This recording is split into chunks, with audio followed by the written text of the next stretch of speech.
Night படுத்தா தூக்கம் வரல, அப்படியே கண்ணை மூடி ஒரு நிமிஷம் 2 நிமிஷம் நான் தூங்கிட்டேன்னா கூட ஏதோ தீய சக்திகள், அமானுஷ்ய சக்திகள் ஏதோ வந்து என்னை அழுத்துற மாதிரி ஒரு ஃபீலிங் ஆயிடுது. அந்த வகையில் சுண்டைக்காயினுடைய மலர்களை எடுத்துக்கணும். சுண்டைக்காய் மலர்கள் எவ்வளவு உங்கள் வயசளவுக்கு, உங்களுக்கு 20 வயசுனா 20 சுண்டைக்காய் மலர்கள். ஆதி சித்தர் டிவி நேயர்கள் அனைவருக்கும் வணக்கம். பெற்றோரையும் சித்தர்களையும் நேசிப்போம், இயற்கையை பாதுகாப்போம். சார், வீட்டில் இருக்கக்கூடிய பிரச்சனைகளை சரி பண்ணுறதுக்கான ரூட்டை நிறையா சொல்லியிருக்கீங்க. தொழில் சார்ந்தில் இருக்கக்கூடிய பிரச்சனைகளை சரி பண்ணுறதுக்கு நிறையா சொல்லியிருக்கீங்க. சார், என் உடம்புக்குள்ளார ஏகப்பட்ட சிக்கல் சார், என்னாலலாம் சமாளிக்கவே முடியல.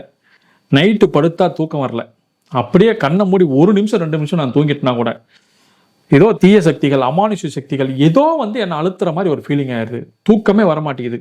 நான் தான் இருக்கேன், ஆனால் என் உடம்பு மனசு எல்லாம் பயமாக இருக்குது. ஒவ்வொரு நொடியும் என்ன நடக்குமோன்னு பயந்து என்னுடைய வாழ்க்கையை வெறுத்து போகிற அளவுக்கு ஆகிப்போச்சு சார். இதுக்கு இன்னும் மாந்திரிகத்துக்கு போகிறேன். மாந்திரிகத்தில் போய் கேட்டோம்னா 1 லட்சம் செலவாகும், 2 லட்சம் செலவாகுன்றாங்க. கோயில் பரிகாரங்கள் சொல்லலாம், கோயில்களுக்கும் ஏதாவது முடிஞ்ச அளவுக்கு நானும் ட்ரை பண்ணுறேன். ஆனால் என்னால் போகவும் முடியல. என் உடலுக்கு ஒரு தீர்வு வேணும், என் உடம்பு ஆரோக்கியமாக இருக்கணும், எனக்குள்ளே இருக்கக்கூடிய அந்த தீய சக்தி வெளியில் போகணும். என்னையே அறியாமல் அது அந்த தீய சக்தியினுடைய தாக்கம் என்னை விட்டு குறைஞ்சி வெளில போகணும். ரொம்ப எளிமையான முறையில் இருக்கணும். இது வந்து குழந்தையாக இருந்தாலும் சரி, பயந்துட்டு கத்துறான், குழந்தையாக இருந்தாலும் சரி, ஏஜ் அட்டன் பண்ண புதுசில் இருக்கக்கூடிய பொம்பளை பிள்ளைங்க, அதே சமயத்தில் பார்த்தீங்க அப்படின்னா கொஞ்சம் மிடில் ஏஜில் இருக்கக்கூடியவங்க எல்லாருக்குமே இந்த பய உணர்வுங்கிறது காமன் தான். உடலில் ஏதாவது ஒரு தீய சக்தி, எதெல்லாம் தீய சக்தி, ஒரு எலுமிச்சை மலத்தை தாண்டிட்டு போனால் ஒரு தீய சக்தி, அமானுஷ்யங்கள் தான் தீய சக்தி, வேற ஒன்றுமே இல்லை. எனக்கு காய்ச்சல் இருக்குது அப்படின்னா என் பக்கத்தில் இருக்கிறவனும் காய்ச்சல் வரும். எனக்கு சளி பிடிச்சிருந்தா பக்கத்தில் இருக்கணும் சளி பிடிக்கும். ஸோ இந்த மாதிரி வந்து ஏதாவது ஒரு அமானுஷ்ய அதிர்வுகள் யார் மூலமாக நமக்கு வந்திருக்கலாம், நமக்கு தெரியாது. இல்லை, ஏதாவது ஒரு இடத்துல இருந்து கூட வந்திருக்கலாம், அதுவும் நமக்கு தெரியாது. டோட்டலாக ஏதோ ஒரு விதத்தில் நான் பாதிக்கப்பட்டிருக்கேன். இதுக்கு என்ன பண்ணலாம்? ரொம்ப சிம்பிளான ஒரே ஒரு விஷயம்தான்.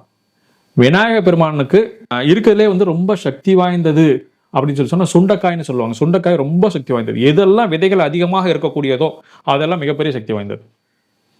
ஊமத்தங்காய் ரொம்ப சக்தி வாய்ந்ததுன்னு சொல்லுவாங்க, அதுக்குள்ள விதைகள் அதிகமாக இருக்கும். ஆலமரம் பயங்கரமான சக்தி வாய்ந்தது, அதுக்குள்ள விதைகள் அதிகமாக இருக்கும். அது மாதிரி எதெல்லாம் விதைகள் அதிகமாக இருக்கிறதோ அதெல்லாம் மிகப்பெரிய சக்தி வாய்ந்தது. அந்த வகையில் சுண்டைக்காயினுடைய மலர்களை எடுத்துக்கணும். சுண்டைக்காய் மலர்கள் எவ்வளவு உங்கள் வயசளவுக்கு, உங்களுக்கு 20 வயசுனா 20 சுண்டைக்காய் மலர்கள், 40னா 40 சுண்டைக்காய் மலர்கள், 60னா 60 சுண்டைக்காய் மலர்களை பொறிச்சு வச்சுட்டு இறைவா, என் உடலில் இருக்கக்கூடிய அனைத்து விதமான தீய சக்திகளும் ஏதாவது ரூபத்தில் என்னை விட்டு வெளியேற வேண்டும். எனக்குள்ளார இருக்கக்கூடிய எல்லா விதமான எதிர்மறை ஆற்றலும் என்னை விட்டு வெளியேற வேண்டும்.